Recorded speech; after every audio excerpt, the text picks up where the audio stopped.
ইব্রাহিম আলাইহিস সালামের নাম আমরা সবাই জানি।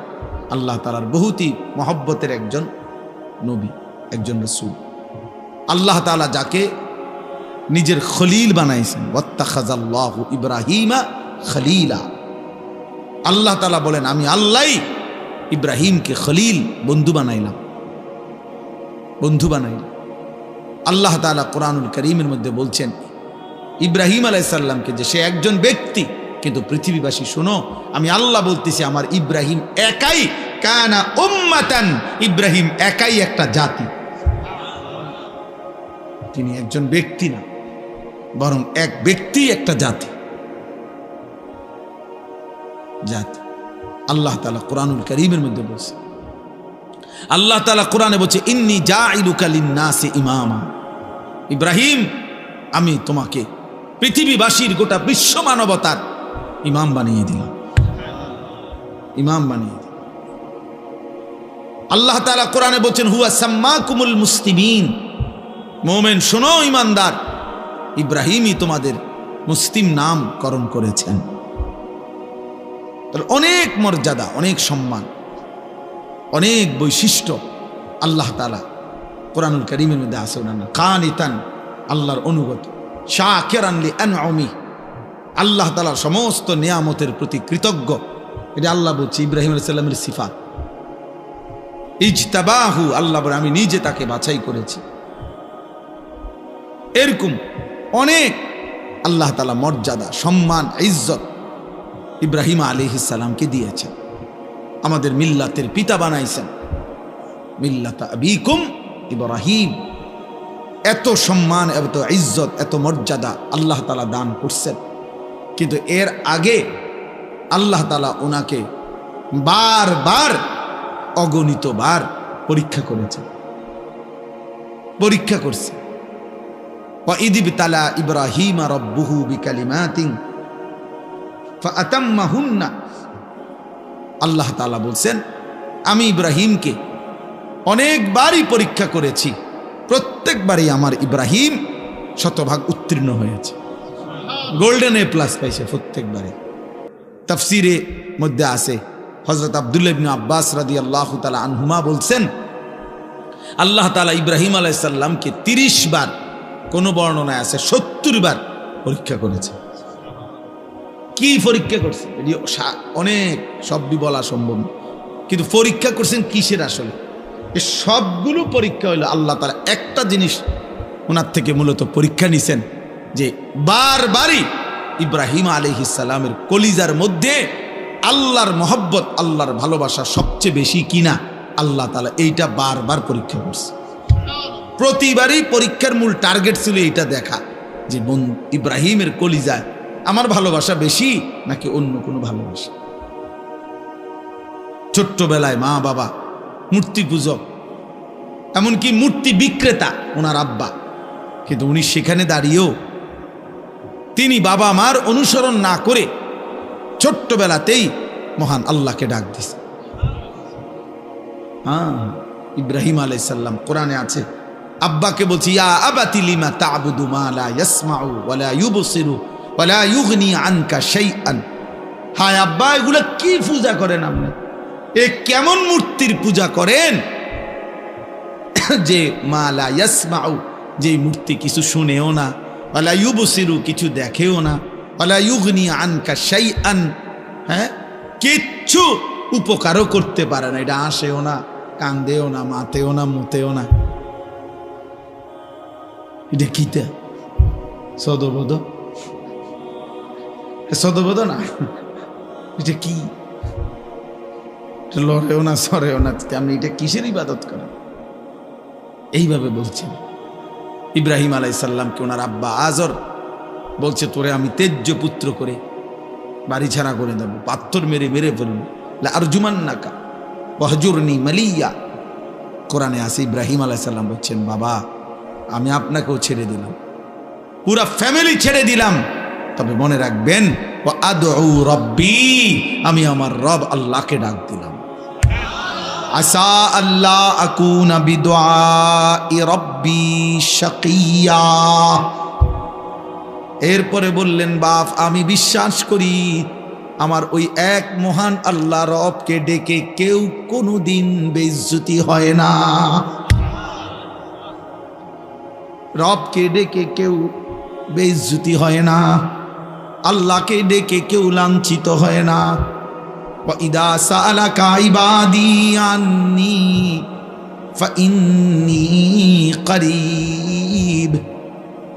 আল্লাহ বলে আমার বান্দা যখন আমার কাছে চায় আমি তার একদম কাছে চলে আসি। উজিবু দাওয়াতাদ দাঈ ইদা দাআনি। আমার বান্দা যখনই আমাকে ডাকে আমি তার প্রত্যেকটা ডাকে সাড়া দিয়ে থাকি। জমিন থেকে বলে বান্দা, জমিন থেকে বান্দা বলে আল্লাহ, রব্বে করিম আর শাজিম থেকে বলে বলো না বান্দা, বলো না।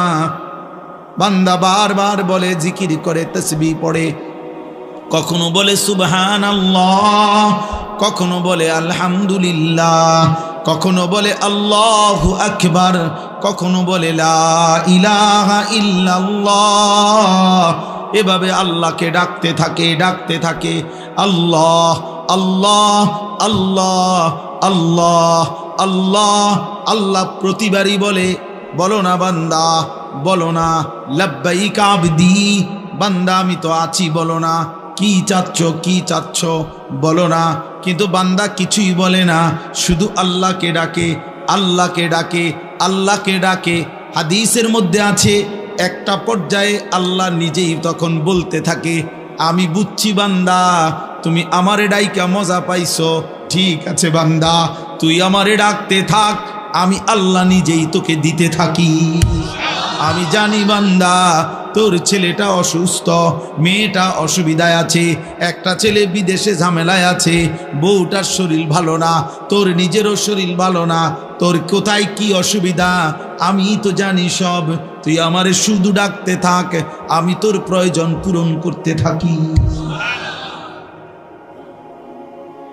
মান শাগালাহু যিকরি আন মাসআলাতি আতাইতুহু আফদালা মিম্মা উতিয়াস সাইলিন।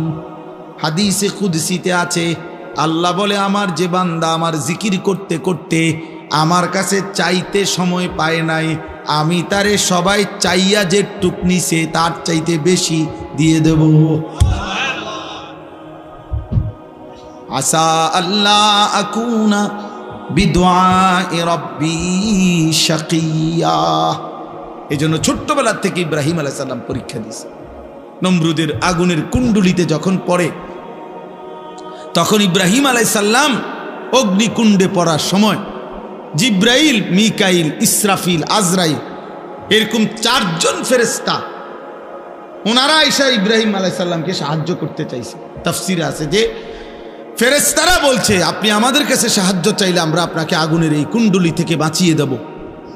ফেরেশতারা তাফসিরে আছে ইব্রাহিম আলাইহিস না না জানো না, সরো তোমরা, আমি যার জন্য আগুনে পড়তে যাচ্ছি তিনি আমাকে দেখছেন, হাসবি আল্লাহ, আমার আল্লাহই যথেষ্ট। এই আল্লাহ এগুলো পরীক্ষা করছে বারবার, কলিজার ভিতরে 24 ঘন্টা আমি নাকি গায়রুল্লাহ নাকি অন্য কেউ, এইভাবে পরীক্ষা করে করে 84 বছর বয়সে আল্লাহ তাকে একটা ছেলে দিছেন ইসমাইল। বলছে ছেলে দিলাম, কোলে নিতে পারবা না, চুমা দিতে পারবা না, এমনি সাইয়া থাকবা। ও ঠিক আছে বলি আমি আপনাকে ভালোবাসি। এরপরে কয়দিন পরে আল্লাহ বলছে এবার আর সাইটাও ফাটতা না, দূরে দিয়ে আসো, চোখের আড়ালে যাও, বাচ্চারে বাচ্চার মারে হাজেরাকে দিয়ে আসো। তো আল্লাহর ঘরের কাছে, কাবার কাছে, মরুভূমিতে, খাদ্য পানি জনমানবহীন, ঘাস লতা পাতা বিহীন জায়গাতে একাকি রেখে আসছে। কয়দিন পরে আল্লাহ বলছে ইব্রাহিম প্রথমে তো দেখতে দিছি, ছুঁইতে দেই নাই, এরপরে আড়ালে রাখছি, এবার আড়ালেও রাখবো না, এবার জবাই করে দাও। ইব্রাহিম আলাইহিস সালাম বলেন মাওলা আপনি জানেন না আমি আপনাকেই ভালোবাসি। বারবার পরীক্ষা নিল, আমি ইব্রাহিম আমি হারতে চাই না মাওলা, আমি জিতবই, আমি জবাই করবই। তো ঠিক এই গর্দানে ছুরি রাখছে। তো ইব্রাহিম আলাইহিস সালাম কি তামসা করে জবাই করতেছিল না বাস্তবিকই? উনি বাস্তবিকই চাইছে। উনি ঠিক মতোই জবাই করতে চাইছে, তো আল্লাহ তাআলা জবাই হইতে দেন নাই। কিন্তু আমার বলার উদ্দেশ্য হলো, এই সমস্ত পরীক্ষার বিনিময়ে আল্লাহ তাআলার কাছে বারবার বারবার সর্বপ্রথম খতনা, এই যে পুরুষের যে খতনা করায় বাচ্চার, এই খতনা, এই হুকুম আল্লাহ প্রথম ইব্রাহিম আলাইহিস সালামকে দিয়েছেন। এইভাবে ইব্রাহিম আলাইহিস সালাম তার জীবনের এই সমস্ত পরীক্ষার বিনিময়ে যখন উত্তীর্ণ হয়েছেন, এইভাবে এই যে কইলাম উনি সর্বপ্রথম আল্লাহ তাআলা খতনার হুকুম ওনাকে দিয়েছেন। উনি বয়সকালে নিজের খতনা নিজে করাইছেন। প্রথম দাড়ি চুল, এই পৃথিবীতে প্রথম ব্যক্তি যার দাড়ি চুল সাদা হয়েছে বুড়ার কারণে, বয়সের কারণে, ইব্রাহিম আলাইহিস সালাম। আউয়ালু মান শাবা, মানে উনার আগে আদম আলাইহিস সালামের পরে কারো চুল দাড়ি সাদা হতো না, বুড়ো হইল সর্বপ্রথম আল্লাহ তাআলা উনার চুল দাড়ি সাদা বানাইছেন। কওমের লোকেরা বহু মন্দ কিছু কইছে যে ধর্মান্তরিত হওয়ার কারণে, বাপদাদার ধর্ম ছেড়ে দেওয়ার কারণে চেহারা পাল্টায় গেছে। কিন্তু ইব্রাহিম আলাইহিস সালাম আল্লাহ তাআলার মহব্বতকে প্রাধান্য দিয়ে কারো কোনো নিন্দায় তিনি সামান্যতম প্রভাবিত হন নাই। এইভাবে বারবার বারবার পরীক্ষা দিয়ে ইব্রাহিম আলাইহিস সালাম যখন উত্তীর্ণ হয়েছেন, সেই উত্তীর্ণ হওয়ার পরে আল্লাহ তাআলা তাকে এবার বলছি, ইব্রাহিম আমি তো তোমার কিছু একটা পুরস্কার দিতে চাই, চলো ইব্রাহিম, পুরস্কার স্বরূপ আমার ঘর, কায়নাতের সর্বশ্রেষ্ঠ ঘর, আমি আল্লাহ তাআলার ঘর কাবা তোমার হাত দিয়ে বানাইতেছি, যাও তুমি আমার ঘর বানাও। আমার এই ঘর আমি আদম আলাইহিস সালামের জামানায় ফেরেশতাদের মাধ্যমে বানাইছিলাম, নূহ আলাইহিস সালামের জামানায় আমি ঘরের উপরের প্রাচীর দেওয়াল তুফানের সময় আমি উঠাই নিয়েছিলাম। অনেক দিন হয়েছে আমার ঘরের ভিত্তি আছে নিচে, কিন্তু উপরে আর বানাই নাই, এবার তোমারে দিয়ে বানাই, তো তুমি আমার ঘর বানাও। ওয়াইদ বাওয়ানা লি ইব্রাহিমা মাকানাল বাইত, আল্লাহ বলেন আমি নিজে ইব্রাহিমকে তার জন্য আমার ঘর জায়গা সম্পূর্ণ নির্ধারণ করে দিলাম।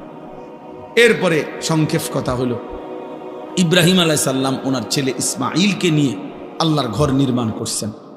আল্লাহর ঘর নির্মাণ করার পরে আল্লাহ তাআলা তখন এই আয়াত আল্লাহ বলছে, ওয়াআদ্দিন ফিন নাস বিল হজ, ইব্রাহিম তুমি যেহেতু আমার ঘর বানিয়েছ, অতএব আমার এই ঘরকে কেন্দ্র করে সারা পৃথিবীর আমার বান্দাদেরকে ঘোষণা দাও যে তারা যেন আমার এই ঘরকে উদ্দেশ্য করে হজে আসে।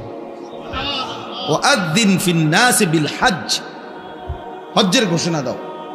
ইব্রাহিম আলাইহিস সালাম বললেন, আয় মাওলা, এত দূর দূরান্তে আপনার বান্দাদের কাছে আমি আওয়াজ পৌঁছাবো কেমন? আমি ডাক দিলে শুনবে কয়জন? তো আল্লাহ তাআলা বললেন, ইব্রাহিম আওয়াজ দেওয়া, ডাক দেওয়া, আহ্বান করা, আজান দেওয়া এটা তোমার দায়িত্ব, পৌঁছানো আমার দায়িত্ব। আলাইয়াল বালাগ, আমার দায়িত্ব পৌঁছানো, আমার দায়িত্ব। এই জন্য প্রতিটা মুয়াজ্জিন, মসজিদে যিনি আজান দেয়, প্রত্যেক মুয়াজ্জিন তাকে যেন আল্লাহ বলে যে আমার ঘরে তুই আজান দাও, তুমি শুধু আওয়াজ বের করো, আমার বান্দার কলিজার মধ্যে কে নামাজি হবে আমি আল্লাহ পৌঁছায়া দেব। এই জন্য মুয়াজ্জিন বড় দাম, মুয়াজ্জিন খুব দাম, খুব দাম। যত মানুষ আল্লাহর দিকে মানুষকে ডাকে, তন্মধ্যে সর্বশ্রেষ্ঠ ডাক আল্লাহর দিকে, সর্বশ্রেষ্ঠ দাওয়াত মুয়াজ্জিনের দাওয়াত। জানেন সর্বশ্রেষ্ঠ দাওয়াত কোনটা?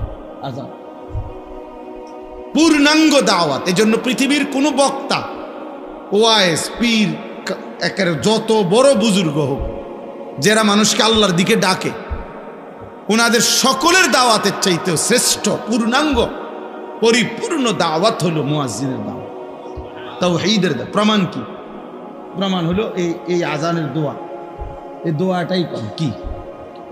আজানের দোয়া নবীজি বলছেন, আজানের দোয়ার মধ্যেই নবীজি আজানকে বলছেন, আল্লাহুম্মা রাব্বা হাযিহিদ দাওয়াতিত তাম্মা।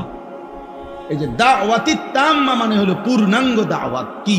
আজান। আজান নবীজি এখানে পূর্ণাঙ্গ দাওয়াত বলছে কোনটা রে? হ্যাঁ, এই জন্য আজান আমাদের দেশে খুব গাফলতি। গ্রামের বুড়া অসল 200 বছরের বুড়া একজনের দায়িত্ব দিয়ে দিছে, এবার আজান দেয়া যায় 300 বছর ধরে এরকম করে আজান, মানে না মানে মস্কারি করে। আর হুজুর আজান কদ্দুর বোঝেন তো, আর এটা লাগে একজন লোক রাখা হুদা ঝামেলা বাড়াই আজানে না কদ্দুর, এটা বলে আজান কদ্দুর।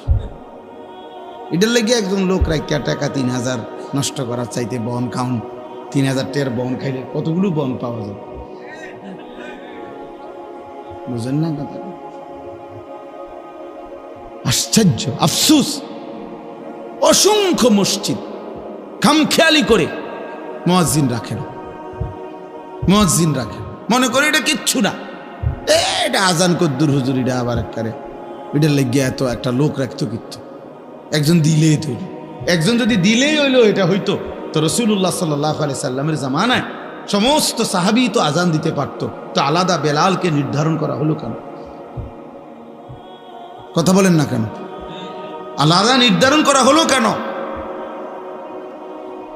রাসূলুল্লাহ সাল্লাল্লাহু আলাইহি সাল্লাম মুয়াজ্জিন নির্ধারণ করছেন কিনা বলেন, তাইলে এটা খেয়াল করবেন। মসজিদের ইমাম, মসজিদের মুয়াজ্জিন মসজিদের সমস্ত টাইলসের চাইতেও দামি। মসজিদ টাইলস না হলেও চলতো, কিন্তু মুয়াজ্জিন থাকা দরকার ছিল।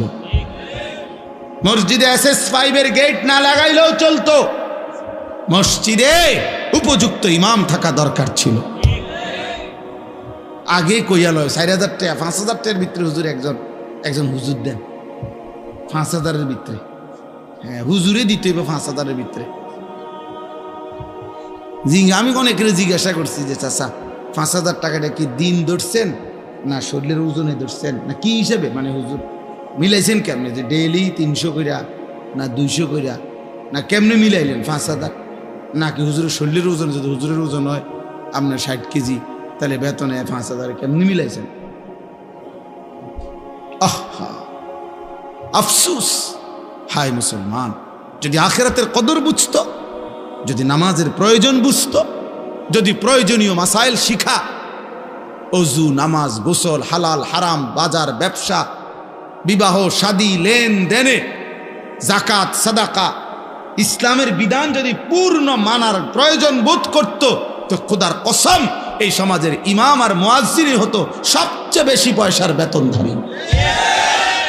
মূলত আমরা মনে করছি আমাদের এগুলা কোনো দরকার নাই, নমাজ কদ্দুর ফরাইব, হ্যাঁ টিয়া 5000। আবার আলগা আছে হুজুর, আলগা আছে, মানে আলগা জিন, হুজুরের লগে কি আছে, জিন ভূত আলগা আছে। আমরা বেতন কম হইলে কি হুজুর আলগা, মাশাআল্লাহ বাড়া, আলগা কিতা, আলগা জিন না, আলগা আমরা দেশে তো আলগা আছে কয় ভূতের, জিনি ধরলে কয় তার লগে আলগা বলে না, এটা আলগা আছে কয় তো হেঁটে রে, যারে জিনি ধরে তারে না কয় আলগা আছে। আফসুসের আলগা আছে বলে আস্তাগফিরুল্লাহ। না, মুয়াজ্জিনকে কদর করবে, বলেন ইনশাআল্লাহ। প্রত্যেকে নিজ নিজ জায়গায় ফিকির করে, মসজিদের ক্ষেত্রে মনে রাখেন এটা ইমাম মুয়াজ্জিনের অনেক প্রয়োজনীয়তা। উপযুক্ত ইমাম, উপযুক্ত মুয়াজ্জিন দরকার, দরকার এটা। আমরা এটার প্রতি গুরুত্ব দিই, এই মানে লাইটিং করে মসজিদের ডেকোরেশন করে অনেক সুন্দর করছে, ভালো, এটা করছেন, আমি গুনাহ করছেন আমি এটা বলি না, কিন্তু ইমাম মুয়াজ্জিনের ব্যাপারে এই খামখেয়ালি কেন? কেন এই খামখেয়ালি? আল্লাহ আমাদেরকে মাফ করে দেন। চলেন তো, এরপরে আল্লাহ তাআলা বললেন আজানের মানে হজ্জের আজান দাও, এলান করো। ইব্রাহিম আলাইহিস সালামকে আল্লাহ বললেন ইয়াতুকা রিজালান ওয়া আলা কুল্লি দামিরিন ইয়াতিনা মিন কুল্লি ফাজ্জিন আমিক। ইব্রাহিম মনে রেখো, তোমার আজকের আজান আমি আল্লাহ তাআলা কিয়ামত পর্যন্ত পৌঁছিয়ে দেব, আর কিয়ামত পর্যন্ত আমার এই ঘরকে কেন্দ্র করে কাছের যারা তারা পায়ে হেঁটে, আর পৃথিবীর দূর দূরান্ত থেকে, প্রতিটা গলি প্রান্ত থেকে, পৃথিবীর শেষ প্রান্ত থেকেও আমার বান্দা তার বাহনে চড়ে আমার এই ঘরের উদ্দেশ্যে আসবে। ইন্তজাম আমি করব, তুমি শুধু আজান দিয়ে দাও। আজকে আলহামদুলিল্লাহ সারা পৃথিবীব্যাপী আজও সারা পৃথিবীর ইমানদার, পৃথিবীর শেষ প্রান্তের মোমেনের কলিজার ভিতরেও আল্লাহর ঘর জিয়ারতের আকাঙ্ক্ষা আছে। যে দিলে আল্লাহর ঘর জিয়ারতের আকাঙ্ক্ষা নাই, এই হজের মাস দেখে এটা বললাম, যেই কলিজার মধ্যে আল্লাহর ঘর জিয়ারতের আগ্রহ জাগে না, কাবার ওই কালো গিলাফ যে দেখে নাই। আমি সব সময় বলি বাবা, ছেলেরা তোমাদেরকেও শুনো ভাইয়া, কালো ওই গিলাফ, কাবার ওই কালো ঘর, কালো গিলাফ, আল্লাহর ঘরের সৌন্দর্য যে দেখে নাই, যে চোখ, মদিনার রওজা সবুজ গম্বুজ যে চোখ দেখে নাই, আমি সব সময় বলি ওই চোখ কিছুই দেখে নাই। আরে বেটা তুই কিছুই দেখোস নাই বেটা, কালো গিলাফের সৌন্দর্যই দেখলা না, সবুজ গম্বুজের সৌন্দর্যই দেখলা না, মদিনার রওজায় দাঁড়াইবার আগ্রহই জাগলো না, তোমার তো দিলে নাই বেটা, তোমার তো কোনো কলজাই নাই বেটা। এজন্য প্রত্যেকের কলিজার ভিতরে এটা জাগা উচিত। আফসোসের ব্যাপার, 3টা ছেলে বিদেশ পাঠাইছে, 3 লাখ টাকার ব্যবস্থা হয়েছে, বাড়িতে একখান বিল্ডিং করছে, বিল্ডিং বাবদ 20 লাখ টাকা খরচ হয়েছে, রাস্তার লগে জমি কিনছে, জমিগুলোর টাকা সব ব্যবস্থা হয়েছে, সব কিছু ব্যবস্থা হয়েছে, কিন্তু বুড়া এমন ডাকাত 60 বছর বয়সও জিগাইলে হজ করতেন না, না এটি কি আর আমগো কাম নেই, সংসার করতে করতে তো জীবন শেষ, সংসার করতে করতে জীবন শেষ, বুঝলেন না? এখানের 6 লাখ টাকা আর কোনো দিন ব্যবস্থা হয় না, কিন্তু 8 দিনের ভিতরে ভিসা নইলে ক্যান্সেল হয়ে যাবে 12 লাখ টাকা। আল্লাহু আকবার, বুড়ার শৈলী আলগা বর করে, ঠিকই 12 লাখ টাকা উনি 2 দিন আগেই কি করে ফেলে, অথচ হজ্জের টাকা হয় না, আল্লাহর ঘর জিয়ারতের স্বপ্ন জাগে না, আল্লাহর ঘর জিয়ারত। রাসূলুল্লাহ সাল্লাল্লাহু আলাইহি ওয়াসাল্লাম বলেন, পরিষ্কার হাদিস, যার উপরে হজ ফরজ হলো অথচ হজ না করে মরে গেল, কসম আল্লাহ, নবীজি বলে আমি জানি না এটা হয় ইহুদি মরলো নয় খ্রিস্টান, মুসলমান মরলো না। অতএব এইটাই আমার শেষ কথা, দয়া করে ভাবতে শিখেন। একটা শুধু উদাহরণ বলি, মনে করেন একজন, এই আপনার একজন চাচা, আপনার বসতের ভিটাটা ছাড়া 10 শতক জায়গা আছে, মনে করেন আলগা রাস্তার লগে খেতে কেন দিয়েও, এটা বসত না, আলগা জমি। এই 10 শতক জমির থেকে 3 শতক বা 4 শতক মনে করেন বেচলে হজের টাকা এবং সংসারের এই কয়দিনের খরচের টাকা হবে, মানে 1.5 মাস হজের টাকা আর এই সংসারের টাকা হবে, আর বাকি যেই জমিটা রইছে এইটা ফিরে আসলে এটা দিয়েই তার সংসার চলবে। ইচ্ছা করলে কসম খোদার, যদি কোনো মুসলমানের আর এই ব্যক্তির কাছে শুধু এই জমিটাই আছে, আর টাকা পয়সা, ব্যাংক ব্যালেন্স, ব্যবসা, অন্য আর কিচ্ছু নাই, কিন্তু এতটুকু জমি আছে যে জমির কিছু অংশ বিক্রি করলে হজের টাকা এবং সংসারের খরচের এই কয়দিনের টাকা হবে, ফিরে আসলে ওই বাকিটুকু জমি দিয়েও ইচ্ছা করলে তার সংসার চলবে, ওই ব্যক্তির উপরে আল্লাহর কসম হজ ফরজ।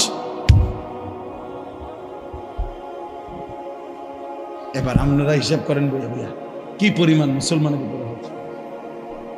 হ্যাঁ না, হেবাটা হজাইতো না, যাইব কেমনে, গেলাম হইলে তারা 3 ওগারে বিদেশ পাঠাইছি, তারারে যদি আল্লাহ লোয়াইতো, তারা যদি পাঠাইতো, হেবাটা বইয়া বইয়া সাদওয়ানে বন খায়, বিড়ি খায়, আরে গপ মারে, বুঝেন নাই কথাটা? লম্বা লম্বা সুন্দর সুন্দর কথা কয়,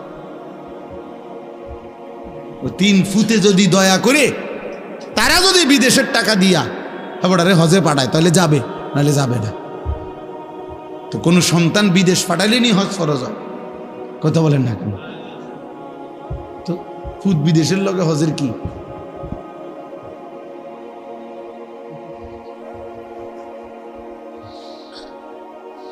আল্লাহ আমাদেরকে মাফ করে দেন। এজন্য বারবার বলতেছি, হজ্জের এই মাসে, এটা আমার এই দ্বিতীয় শেষ কথা এটাই, হজ্জের এই পবিত্র মাসে আল্লাহর বান্দারা ছুটছে, ইতিমধ্যে আল্লাহর বান্দারা প্রতিদিন ফ্লাইট হইতেছে। আল্লাহ চাহে তো আমরাও যাবো ইনশাআল্লাহ। এই জন্য আমি সবার জন্য দোয়া করি। আমার ড্রাইভার, আমার সাথে আমার একটা ছেলে থাকে, ওরা বলছি 200 টাকা করে জমাও। নিজে বলছি আমি, আপনি জিজ্ঞাসা করে দেখি। আমি বলছি 200 টাকা করে জমাও, 200 টাকা। তুমি পুরা টাকা মিলাইতে পারতা না, রব মিলাবে, রব তোমার দিল চাইবে, ঠিকই ব্যবস্থা হয়ে যাবে, ঠিকই ব্যবস্থা হয়ে যাবে। আপনি আলাদা করেন। কিশোর যুবক ভাই, তোমরাও 100 বার 1000 কোটি বার কক্সবাজার দেখা আর 1000 কোটি বার পৃথিবীর দর্শনীয় স্থানগুলো দেখার চাইতে মালিকের ওই কাবার গিলাফ দেখা একবার কোটি গুণে শ্রেষ্ঠ।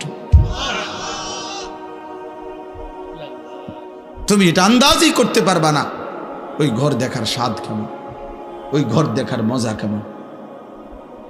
এই জন্য দয়া করে রাসূলুল্লাহ সাল্লাল্লাহু আলাইহি সাল্লামের রওজায় আথারে যাওয়া তার চাইতে বড় সৌভাগ্য কি?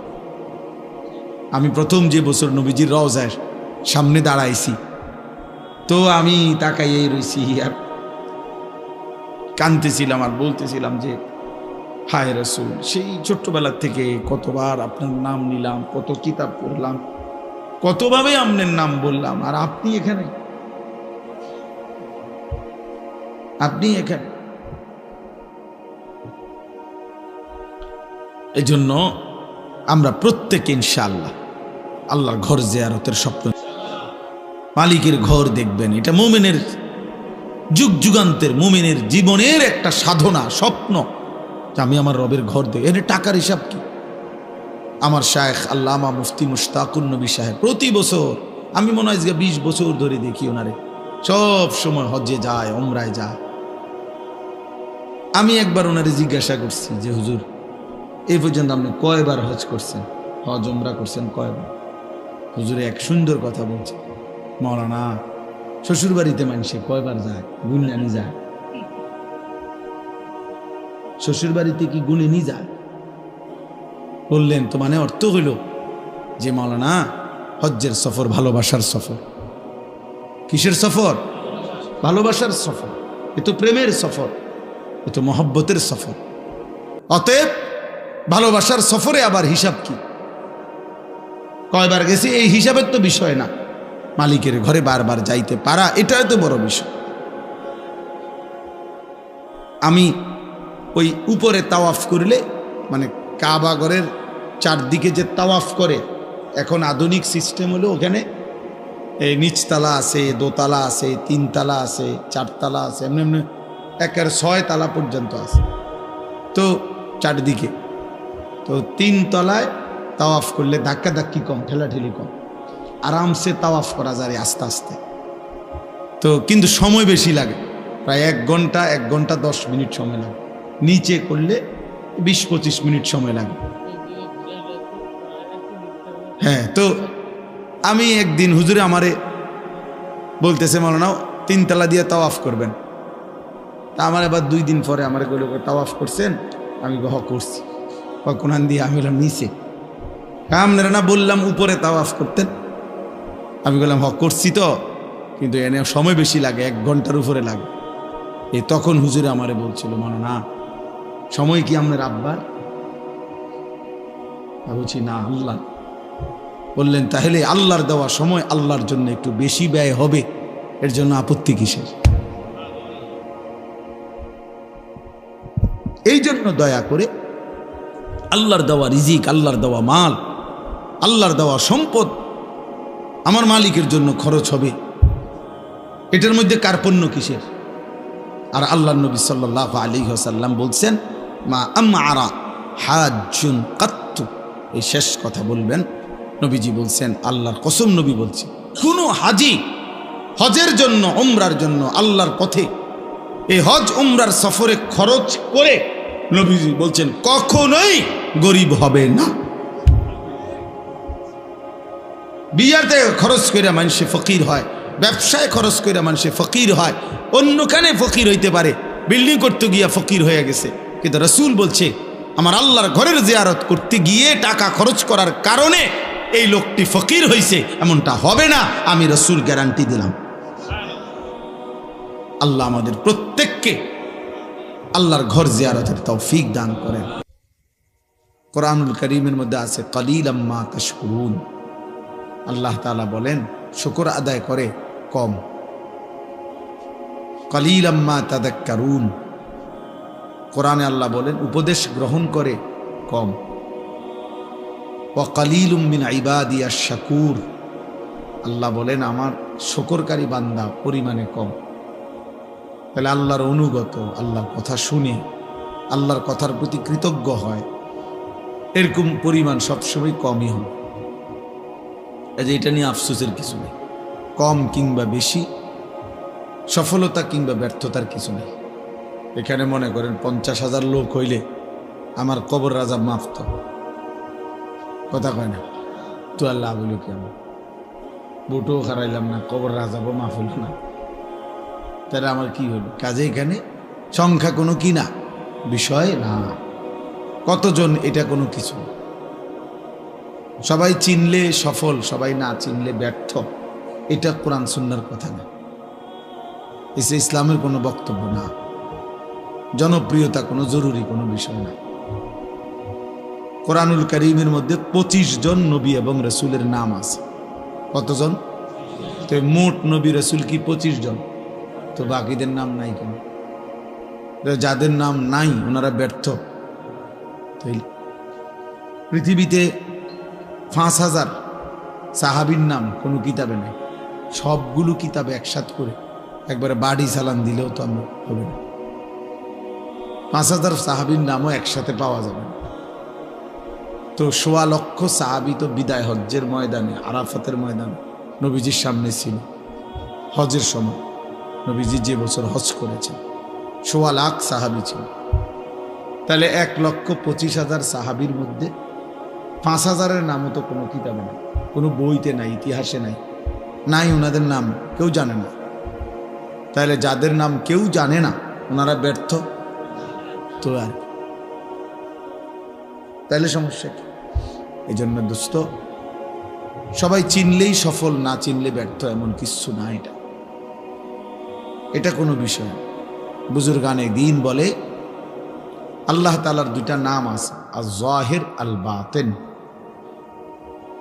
এই 2 নামের অর্থ হলো, একটা নামের অর্থ হলো আয-যাহির, অর্থ হলো প্রকাশকারী, আল-বাতিন গোপনকারী, আবৃতকারী, যিনি গোপন রাখেন। আর যাহির মানে যিনি প্রকাশ করেন। তো মুফাসসিরিনে কেরাম বলেন, মুহাদ্দিসিনে কেরাম বলেন যে আল্লাহ তাআলা তার নামের গুণ আল্লাহ তাআলা তার পছন্দসই বান্দার উপরে প্রয়োগ করেন, ইলকা করেন, ঢালেন। আল্লাহ তাআলা তার রহমান নাম থেকে কাউরে রহমতের সিফাত তার মধ্যে দেন কিছুটা, ফলে তার দিল খুব দয়ালু হয়। এরকম অনেক গুণ আল্লাহ তার বান্দাকে দেন, বৈশিষ্ট্য। এটা আল্লাহ তাআলা কুদরতি নিজাম। তো আল্লাহ তাআলা এই 2 নাম আল্লাহ তার ইচ্ছা মতো তার কোনো বান্দার উপরে জুহুর মানে প্রকাশকারী এই গুণটা দেন কাউরে, তো তখন দুনিয়া তাকে চিনে। আবার কারো উপরে আল্লাহ তাআলা ওই যে বাতেন গোপনকারী, তিনি এই গুণটা কাউরকে ঢালেন কারুরে, তো তাকে পৃথিবীবাসী চিনে না, তিনি শুধু চিনে। তাহলে এই জন্য অনেক আউলিয়া কেরাম এমন আছে যা করে গোটা দুনিয়া চিনে। আবার এমন লাখো লাখো আউলিয়া আছে আল্লাহর প্রিয় বান্দা কেউ চেনে না, পাহাড়ে জঙ্গলেই শেষ, ইন্তেকাল করছে, কেউ জানেও না, হাসরের ময়দানে দিন। এই জন্য দোস্ত, এটা একটা জরুরি বিষয়। কোরআন সুন্নাহর দৃষ্টিতে সংখ্যা, পরিচিতি এটা কোনো বিষয় না, কতজন এটা কোনো কথা। সূরা ইয়াসিনের মধ্যে একটা ঘটনা আছে, ওয়াদরিব লাহুম মাসালান আসহাবাল কারিয়া। এই ঘটনার মধ্যে আছে 3 জন রাসূল আল্লাহর পক্ষ থেকে একটি এলাকার মানুষকে দিবানিশি কালেমার দাওয়াত দিছে, আল্লাহর দিকে দাওয়াত দিছে। 3 জন রাসূল মিলে একসাথে দিন রাত মানুষকে কালেমার দাওয়াত দেওয়ার পরে ইমানদার হইছে ওনাদের হাতে এই পুরা সময় একজন। ওয়াজাআ মিন আকসাল মাদিনাতি রাজুলুন, এই যে রজুলুন মানে একজন লোক, এই একটা লোক ঈমানদার ছিল। তাইলে 3 জন রাসূলের দাওয়াতে কালেমা পড়ে মুসলমান হয়েছে, ঈমানদার হয়েছে কয়জন? তো উনারা ব্যর্থ, ওনারা এটা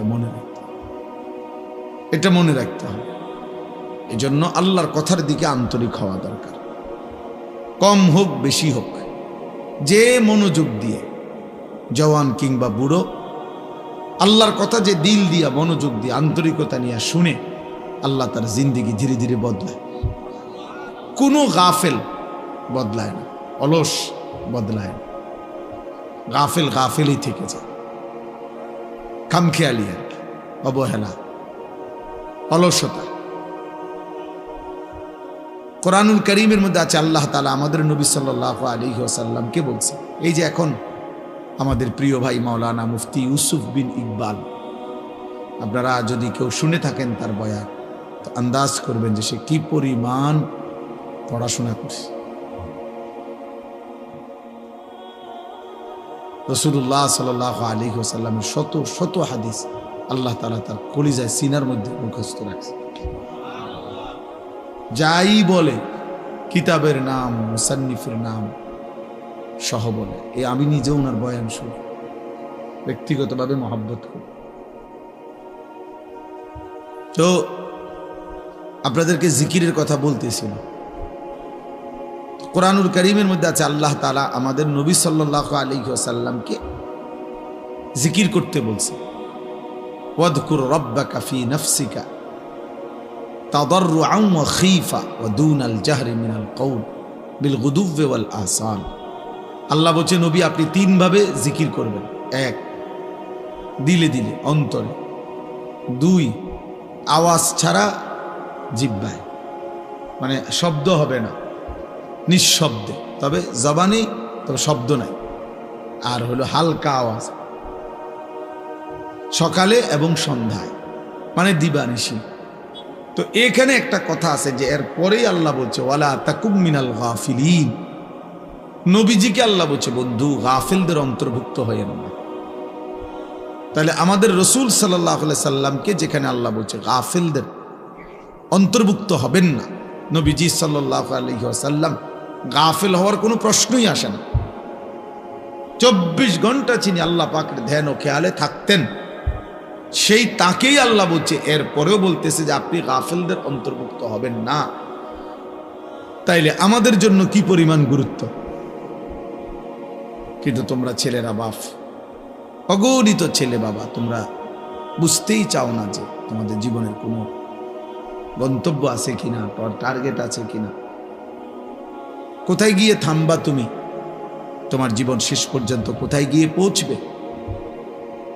অসংখ্য ছেলে পেলে তোমরা জানো না, এই ক্ষণিকের শাহওয়াত, ক্ষণিকের মনের চাহিদা, কিছুক্ষণের যৌন চাহিদা, এই তোমার নারী, ছবি, মোবাইল, চুলের ফ্যাশন, অশ্লীলতা, বেহায়াপনা, অসভ্যতা, নোংরামি, সমবয়সী বন্ধুদের আড্ডা, আর কুকুর বিড়ালের মতো কিছু জঘন্য নিকৃষ্ট কথাবার্তা, যেটা মনুষ্যত্বের, মানবতার বহির্ভূত। এই কিছু কাজে লাখ লাখ শত শত ছেলে তোমরা জিন্দেগি শেষ করে দিচ্ছ। এভাবেই রাত বয়ে যায়, দিন শেষ হয়ে যায়। এমন সুন্দর যৌবন, এমন সুন্দর সময়, হায়াত অনাদরে, অবহেলায়, খামখেয়ালিতে জোয়ারের পানির মতো ভাইসা যেতেছে। অথচ আল্লাহর কসম, কোরআনুল কারীমের মধ্যে আছে, প্রত্যেকটা মানুষ তার পিছনের এই সময়ের জন্য আফসোস করে, আর আল্লাহর কাছে একটু সময়, হায়াত ভিক্ষা চাই। প্রত্যেক পাপী নাফরমান আল্লাহর কাছে একটু সময় চাইবে, কিন্তু আল্লাহ তাআলা 1 সেকেন্ডের জন্য বিগত সময় আর ফেরত দিবেন না। কারো জন্যই কোনো সময় আর ফেরত আসবে না। হাত্তা ইদা জাআ আহাদাহুমুল মাউত ক্বালা রাব্বিরজিউন। আল্লাহ তাআলা বলেন, যখনই মৃত্যুর সময় ঘনিয়ে আসে, তো নাফরমান বলে রাব্বিরজিউন, আল্লাহ আর কিছুদিনের জন্য আমার এই দুনিয়ায় ফেরত দেন। লাআল্লি আ'মালু সালিহান ফীমা তারাকতু। আয় আল্লাহ, যদি এবার ফিরতে পারি তাহলে যে আমলগুলো ছুটে গেছে এবার যদি যাইতে পারি, আজরাইলকে সরাইয়া দেন, আমি এবার নেক আমল করব। কোরআনুল কারীমের মধ্যে আছে, আল্লাহ বলবেন কাল্লা, কখনোই না বান্দা, এটা হবেই না।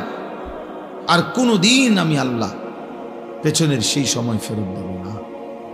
ওয়ালাই ইউআখিরাল্লাহু নাফসান ইযা জাআ আজালুহা। আল্লাহ বলেন প্রত্যেকের মৃত্যুর সময় যখন হয়েই যায়, তো আমি আল্লাহ তাআলা আর এক সেকেন্ডও তাখির দেরি করি না, কাউকেই আমি আল্লাহ থাকতে দেই না। এজন্য বন্ধু আমার, দোস্ত আমার, সুখে থাকলেও মরে যাবেন, দুঃখে থাকলেও মরে যাবেন, হাসি কিংবা আনন্দ কিংবা বেদনায়, রাজপ্রাসাদ আর কুড়ে ঘর, সব অবস্থাতেই মারাই যাব, কবরেই চলে যেতে হবে। এই অনিবার্য বাস্তবতা, চিরন্তন এই সত্য যে আমাকে মরতে হবে, আমাকে চলে যেতে হবে, এটাকে অ্যাভয়েড করা, অস্বীকার করা, পাশ কাটানো, বুঝতে না চাওয়া, এটা নিতান্তই বোকামি ছাড়া আর কিছু না। কারণ বলে আমি বুঝি নাই এই জন্য আমার মরণ নাই, না, আপনি না বুঝতেও মরে যাবেন। আপনি খেয়াল না করলেও মরে যাবেন, খেয়াল করলেও মরে যাবেন, খুব কেয়ারফুল থাকলেও মরে যাবে, আর অসতর্ক থাকলেও মরে যাবে। চাইলে আমার ভাই, আমার বাপ, আল্লাহর কথা, এ কথা নিয়ে আজকের কথা না শুনে, আমাকে যেতেই হবে, চলে যেতে হবে। গন্তব্য চিনা, মঞ্জিল চিনা, আমি আসলে যাব কোথায়, যাচ্ছি কোথায়, থামবো কোথায়, খোদার কসম এটা বুঝা আল্লাহর সবচেয়ে বড় নিয়ামত। এটাই সিরাতুল মুস্তাকিম, যে আমি জানি আমি জিন্দেগি চলতেছি, আমার ঘর আমার শেষ মাথা না, আমার জীবনের শেষ প্রান্ত আমার দোকান না, আমার জিন্দেগির শেষ প্রান্ত আমার বিল্ডিং না, আমার জীবনের আমার ব্যবসা না, আমার জিন্দেগির শেষ প্রান্ত জান্নাত। ওই পর্যন্ত আমি কিভাবে নিরাপদে যাইতে পারবো, সঠিকভাবে যাইতে পারবো, সেই পথের সন্ধান তালাশ করা, খুঁজে পাওয়া, ওই পথে চলতে পারা, আল্লাহর কসম ভাইয়া, ওইটাই জীবনের সবচেয়ে বড় সফলতা। আর এই জন্যই আল্লাহ তাআলা বলছে, বান্দা, তোমার জীবনের সবচেয়ে বেশি প্রয়োজন যেটা তুমি আল্লাহর কাছে চাইবা, সেটা কি? সেটা সিরাতুল মুস্তাকিম। এই জন্য এই পৃথিবীতে এটার চাইতে বেশি কোনো কিছু বান্দা চায় না, কোনো ইমানদার পৃথিবীতে এর চাইতে বেশি কিছু চায় না, অন্য কিছু। ইহদিনাস সিরাতাল মুস্তাকিম, সেই ফজরের নামাজ থেকে শুরু হয় এশার নামাজের শেষ রাকাত পর্যন্ত, একেবারে বিতির নামাজের শেষ রাকাত পর্যন্ত তাকে এই এক চাওয়া বলেই যেতে হয়। বলতে হয় কিনা বলেন না? ইহদিনাস সিরাতাল মুস্তাকিম সিরাতাল্লাযীনা আন'আমতা আলাইহিম। রব্বে করিম, আমি আপনার সিরাতে মুস্তাকিম চাই, যে পথে চললে মাওলা আপনাকে মিলে যাবে, যে পথে চললে মাওলা জান্নাত পর্যন্ত পৌঁছে যাবে। জীবন চলার প্রত্যেকটা পদক্ষেপে আমি সেই সিরাতে মুস্তাকিম চাই। সেই সকালে, দুপুরে, বিকালে, সন্ধ্যায়, রাতে, ফজরে, সুন্নতে, নফলে, মুস্তাহাবে, ফরজ, ওয়াজিব, সব বারে বারে বলা। আল্লাহ তাআলা বলেন, আন্না হাদা সিরাতি মুস্তাকিমান ফাত্তাবিউ। আল্লাহ বলেন, এই কোরআনই হচ্ছে আমার সিরাতে মুস্তাকিম। আন্না হাদা, নিশ্চয়ই ইহা, সিরাতি মুস্তাকিমান, আমি আল্লাহর সিরাতে মুস্তাকিম। ফাত্তাবিউ, অতএব বান্দা একেই অনুসরণ করো। ওয়ালা তাত্তাবিউস সুবুল, আর কোনো পথ অনুসরণ করো না। ফাতাফাররাকা বিকুম আন সাবিলিহি, তাহলে তোমাকে সত্য পথ সিরাতে মুস্তাকিম থেকে বিচ্ছিন্ন করে দিবে। এজন্য এটা জীবনের বড় পাপ। আমার এটা খুব আফসোস লাগে। স্কুলে পড়ে, কলেজে পড়ে, ইউনিভার্সিটিতে পড়ে, কত কিছু পড়ে। আহা বন্ধু, বাংলা কথা বলতে পারে, ইংরেজি অনেক কথা সুন্দর জানে, কিন্তু মঞ্জিল চেনে না, কোথায় গিয়ে থামবে। মনে করছে এগুলো, এতগুলো পড়া পড়তেছি, একটা সময় আইসা কর্মজীবনে শেষ বয়সে সুখ করব, শেষ বয়সে একটা ভালো চাকরি, একটা ভালো ব্যবসা, দুনিয়াবি একটা সমাজে একটা স্ট্যাটাস, কিন্তু দেখা গেছে সব যখন ঘুষায় কবরে যাওয়ার সময় হয়ে যায়। অথবা অসুস্থতা, রোগ, ডায়াবেটিস সহ বিভিন্ন রোগ আইসা বাসা বাঁধে, আর তখন দুনিয়া আছে কিন্তু ভোগ করতে পারে না।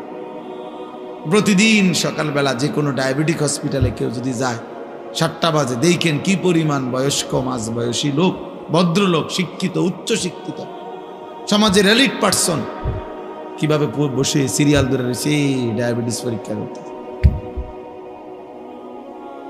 তাইলে আমার ভাই, দুনিয়ার এই হায়াত, আমাদের এই বেঁচে থাকার জীবনটাকে 2 ভাগ করা, যে এক ভাগে আমি কিছুদিন পড়বো বা কর্ম করব, আরেক ভাগে আমি সুখ করব, এতটুকু দিয়ে দুনিয়া জীবনটাকে ভাগ করা আর এর দূরের উপরে নিজের পরিকল্পনাকে সাজানো, আল্লাহর কসম এটা আহাম্মক ছাড়া, বেওকুফ ছাড়া আর কিচ্ছু হইতে না। বেওকুফ, ওই মানুষ বেওকুফ, ওই অভিভাবকও বেওকুফ, ওই সন্তানও বেওকুফ, যে অভিভাবক তার সন্তানকে শুধু দুনিয়ার হায়াত পর্যন্ত স্বপ্ন দেখাইছে, আর সন্তান যে শুধু দুনিয়ার হায়াতকে নিয়েই স্বপ্ন দেখতেছে, অথচ এত লম্বা আখেরাত, এত লম্বা কবর, এত অনন্তকালের আখেরাত, এই বিষয়ে তার জানা আছে পর্যাপ্ত না প্রস্তুতি আছে পর্যাপ্ত? এক লাইন কোরআন শরীফ দেখে দেখে মুসলমান কত কিছু পড়লো, শিখলো, কিন্তু আল্লাহর কোরআনের একটা লাইন সাইয়া সাইয়াও শুদ্ধ পড়তে পারে না। হায় হায়, ওই জিন্দেগির উপরে লানত, লানত ওই জীবনের উপরে বেটা, লানত ওই জীবনের উপরে, অভিশাপ ওই জীবনের উপর। মুসলমান এত বড় নিকৃষ্ট হয় কেন? আমার যিনি মালিক, আমার যিনি মনিব, আমি তার কালামই পড়তে পারি না, তা আমার এই জিহ্বারের সার্থকতা কি? আমার চোখের সার্থকতা কি? আল্লাহ আমারে চোখে দিল কেন? আল্লাহ আমারে জবানি দিল কেন? আমারে বানাইলই কেন? ভাত, মাছ, চাল, ডাল, পেশাব, পায়খানা, ঘুম, স্ত্রী মিলন, যৌন চাহিদা পূরণ, এ তো জানোয়ারের আখলাক, এ তো জানোয়ারেরও পূরণ হয় মিয়া। জন্তু জানোয়ারও তো খায়, ঘুমায়, পেশাব পায়খানা করে, জন্তু জানোয়ারেরও তো যৌন চাহিদা পূরণ হয়, নয়তো এগুলোর বাচ্চা হয় কেমনে? গরু ছাগলের বাচ্চা হয় কেমনে মিয়া? তো জীবন মানে এটুকুই যদি হয়, তো আমি মুসলমান হিসেবে বিশেষত্ব কি? আমি ইমানদার হিসেবে আলাদা পরিচয় কে? ভাত কতটি খাই এই কারণে আমি মুসলমান নাকি? আমার একটা বিল্ডিং আছে এই কারণে আমি মুসলমান, এটাই মুসলমানের বৈশিষ্ট্য? হ্যাঁ বলেন, ছেলেরা বলো বাপ, নিজেকে তো কমপক্ষে চেনো ভাই। আমি লম্বা করতে চাই না, কমপক্ষে দোস্ত আমার, বন্ধু আমার, সাথী আমার, নিজেকে তো চেনো কমপক্ষে। এদ্দুর বোকা কেমনে হয় মানুষ যে আমি একটা ছেলে বলো ভাইয়া, এই যারা নামাজ পড়ো না, এটা তোমার শেষ পর্যন্ত কোথায় নিয়ে যাবে তুমি কও? যারা দিন রাত নারী দেখো, ছবি দেখো, মোবাইল নিয়ে পড়ে থাকো, বন্ধু কোথায় গিয়ে থামবা বলো ইনসাফ করে? একজন সুদখোর বলেন, এই হারামখোর, তোর বেটা প্রয়োজন শেষ হবে কোন দিন? নাফরমান কোন হারামখোর সুদখোরের প্রয়োজন দুনিয়ায় শেষ হয়েছে কোনোদিন? না, কোনোদিন ঘোষণা দিছিনি কোনো হারাম করে যে আজ এত বছর হারাম খাইতে খাইতে আল্লাহর রহমতে এখন আর আমার লাগে না, আমার সব প্রয়োজন পূরণ হয়ে গেছে। তাইলে এই জন্য নিজের উপরে কমপক্ষে আত্মভোলা হয়ে যাওয়া, নিজেকে ভুলে যাওয়া, এর চাইতে বড় লানত, দুর্ভাগ্য আর কিছু হইতে পারে না। যে আমি আমাকে ভুলে গেছি, আমি আমারই চিনি না। আর ফাআনসাহুম আনফুসাহুম, কোরআন শরীফ আল্লাহ বলছে, আমার শায়েখ আল্লামা মুফতি মুশতাকুর নবী সাহেব বলছেন, যে আল্লাহ তাআলা কোরআনে সবচেয়ে বড় ধমক কি দিছে? ধমক হলো এই কথাটা, ওয়ালা তাকুনু কাল্লাযীনা নাসুল্লাহ ফাআনসাহুম আনফুসাহুম উলাইকা হুমুল ফাসিকুন। আল্লাহ বলে বান্দা, মুমিনকে বলছে, এটা ঈমানদারদের। এই আয়াতের আগের আয়াত, ইয়া আইয়ুহাল্লাযীনা আমানু, হে ঈমানদার মুমিন, আমি আল্লাহকে এই পরিমাণ ভুলে যেও না। ওয়ালা তাকুনু কাল্লাযীনা নাসুল্লাহ, এমন হয়েও না যে যারা আমি আল্লাহকে লম্বা সময় ভুলে গেছে। আমি কিন্তু একটা শাস্তি দেই, যে আমাকে লম্বা সময় ভুলে যায়, যে আমার নাফরমানিতে ডুবে যায়, আমি তার একটা শাস্তি দেই বান্দা। শাস্তিটা হলো ফাআনসাহুম আনফুসাহুম, আমি তাকে নিজের পরিচয় ভুলাই দিই। সে আর কোনোদিন মনে পড়ে না সে মুসলমান, তার আর কোনোদিন মনে পড়ে না তার মৃত্যু হবে, তার আর কোনোদিন মনেই পড়ে না মৃত্যুর পরে কিছু হবে, তার আর মনেই পড়ে না কবরে কোনো প্রশ্ন হবে, তার আর মনেই পড়ে না হাসরের একটা মাঠ হবে, তার আর মনেই পড়ে না তার আমলনামা দেওয়া হবে, তার আর মনেই পড়ে না তাকে ফুলসিরাত পার হতে হবে। ফাআনসাহুম আখিরাতাহুম, আল্লাহ বলছে আমি তোমাকে তোমার পরিচয় ভুলাই দেব, মানে কি? তোমার আখিরাত ভুলাই দেব। ভাত ভুলবা না, ভাত তরকারি ভুলতা না, এটি তো আমি জানোয়ারেরই খাওয়াই। আল্লাহ বল আখিরাত ভুলাই দেব, আখিরাত ভুলাই দেব, তোমার আখিরাত ভুলাই দেব, মঞ্জিল ভুলাই দেব, গন্তব্য ভুলিয়ে দেব। আজকে বলো ভাই ছেলে, একজন ছেলে বলো, প্রতিদিন আমি এই কথা চিল্লাই, প্রতিদিন যে 365 দিনের একটা বছরে, এক বছরে কোনো দিন মুসলমানের যে বাচ্চা, মুসলমানের যে লোকটা কোনোদিন ফজরের নামাজ পড়লো না, এই জানোয়ার আল্লাহরে কেমন গোলাটা বলছে।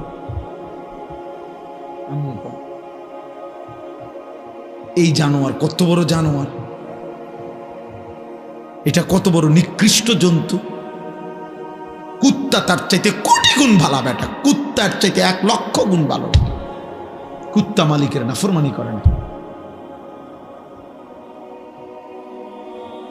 365 দিনের এক বছরে কোনোদিন এই জানোয়ার কোনোদিন ফজরের নামাজ পড়ে না, অথচ সে কহে বলে মুসলমান। আরে তুই কি মুসলমান? তোরে মুসলমান বললে মুসলমান কারে করবে? হাইওয়ান। ভাত খাও দেখে মুসলমান, খানা তো জানোয়ারের আখলাক। ঘুম যাও দেখে মুসলমান না, ঘুম তো জানোয়ারেও যায়। মুসলমান তো ঘুমকে বলে না। ইসলাম মানে ঘুম, ইসলাম মানে ভাতের থালা, ইসলাম মানে বিল্ডিং। সেজদা কি?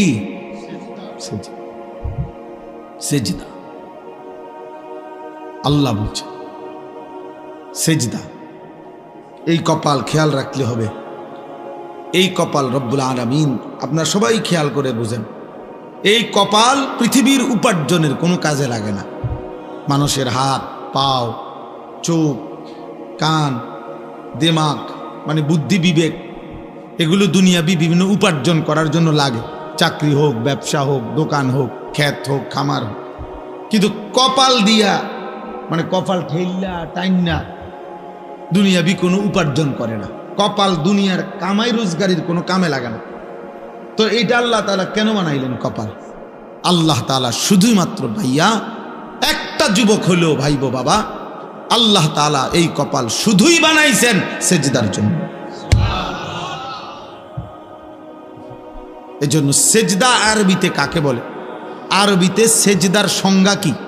পরিষ্কার কিতাবে আছে, ওয়াদউল জাবহাতে আলাল আরদ, জমিনের উপরে কপাল রাখা, এটারে কয় সেজদা। এই মানে কপাল আল্লাহ বানাইছেনই কিসের জন্য? সেজদার জন্য। অতএব যেই কপাল সেজদা দেয় না, তুই কোনো মানুষ না। এই জন্য আমি সব সময় বলি, বেটা রাগ করো আর কোনোদিন না আসলাম, একবারের আশাতেই আসি, প্রতিবার আয়ন কঠিন আমার জন্য। আর যদি কোনোদিন নাও আসি তো মনে রাখো, যারা এখানে যারা বসা, যাদের কপালে সেজদা নাই, যারা নামাজ পড়ো না, তোর ওই কপালে থুতু মারলাম, থু থু তোর কপালে, থুতু মারি তোর কপালে, থু তোর কপালে, লানত তোর কপালে। আল্লাহ কোরআনে তোকে লানত দিছে, ওয়া ইন্না আলাইকা লানাতা ইলা ইয়াউমিদ্দিন। আল্লাহ বলছে ইবলিস সেজদা দিলি না, ঠিক আছে, আজকের থেকে নিয়ে কিয়ামত পর্যন্ত তোর উপরে আল্লাহর লানত। যা ভাত খা জানোয়ার, খানা তোর খাওয়াবো, খানা যেহেতু আমি কুত্তারে খাবাই, তোরে খাবাইতাম না, খা। ভাতে না খাবি বেটা, খাবি আর পেশাব করবি, বাথরুমে যাবি, খা। নারী দেখ, ছবি দেখ, উলঙ্গ দৃশ্য দেখ, আর কি জানোয়ারের মতো চলতে থাকো, একদিন ধাক্কা দিয়ে জাহান্নামে ফেলে দেব। ওমান ইউশাকিকির রাসূল মিন বাদি মা তাবায়্যানা লাহুল হুদা ওয়া ইয়াত্তাবি' গায়রা সাবিলিল মুমিনিন।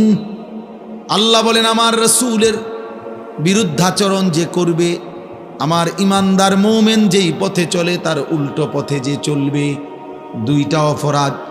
এক নাম্বার, আমার রাসূলের বিরুদ্ধাচরণ যে করবে, ইমানদার মুমিন যেই পথে চলে সেই পথের উল্টো পথে যে চলবে, নুয়াল্লিহি মা তাওয়াল্লা, আমি আল্লাহ তাকে একদিন সেই উল্টো পথেই চালাইতে থাকব। ওয়া নুসলিহি জাহান্নাম, এই উল্টো পথে চলতে চলতেই একদিন নাফরমানকে জাহান্নামে ফেলে দেব।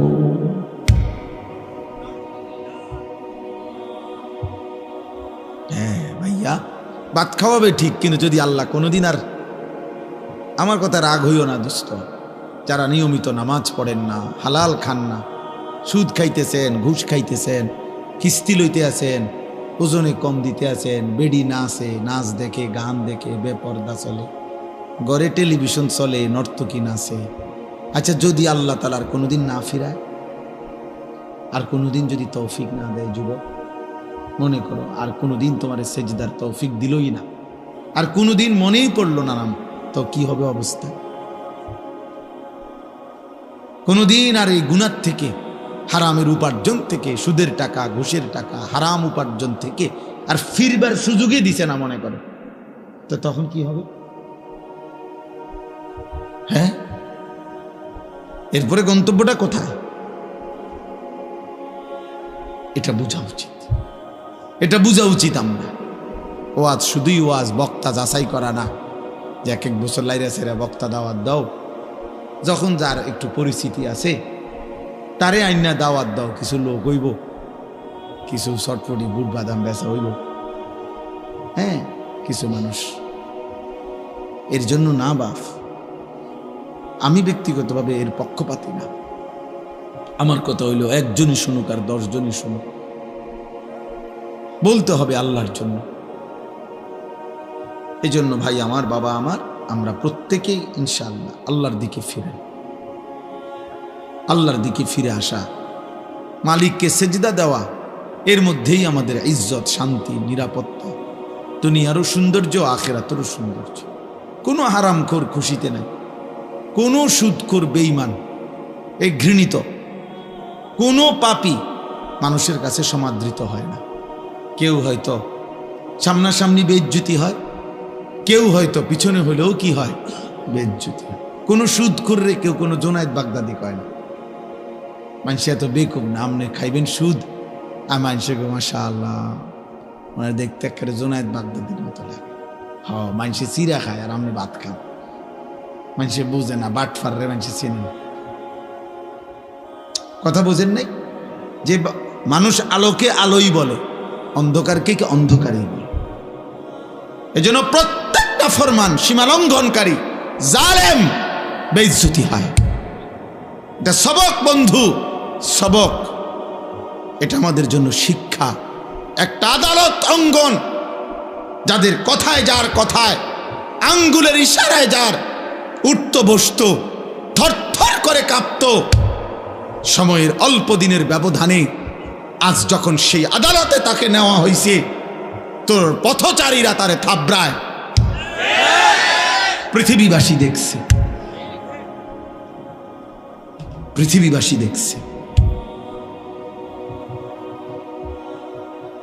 পথচারী থাপড়ায় তা নির্বাক, একটা শব্দ উচ্চারণ করার মতো হিম্মত নেই।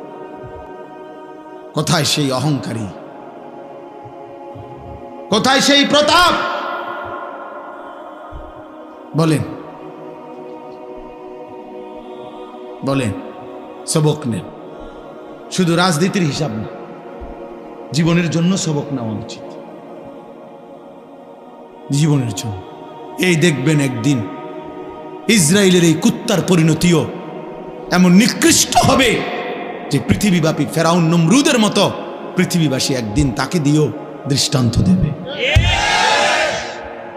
কোনো সন্দেহ নেই।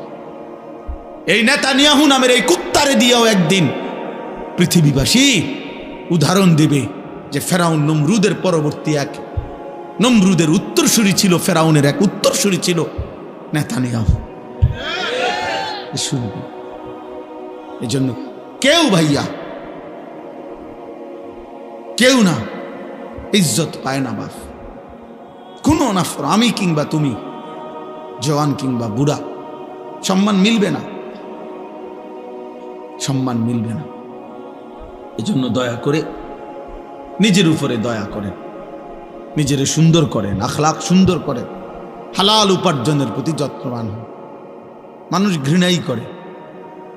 আরবিতে একটা প্রবাদ আছে, অফিকা অয়ুবুন অলিন্নাসে আয়ুনুন। আমরা কিতাবে পড়ছি যে আরবিতে বলে তোমারও দোষ আছে, মানুষেরও চোখ আছে। তোমারও দোষ আছে, মানুষেরও কি আছে?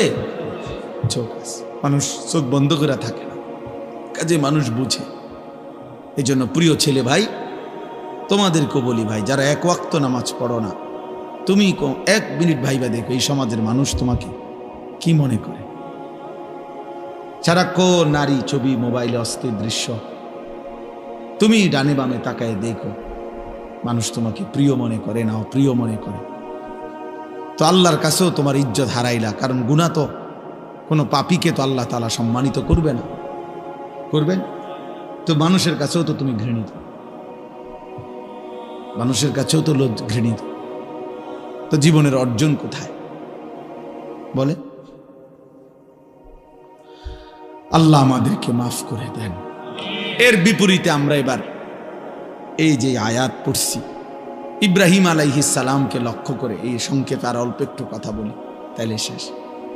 ইব্রাহিম আলাইহিস সালামকে লক্ষ্য করে আল্লাহ তাআলা এই কথাটা বলছেন। আমি যে আয়াতটা পড়ছি কোরআনুল কারীমের 17 নম্বর পারা 22 নম্বর সূরা, সূরা হজ। এই সূরার 2টা আয়াত 27, 28, এই 2 আয়াত পড়ছি। একজন শ্রেষ্ঠতম প্রিয় নবী ছিলেন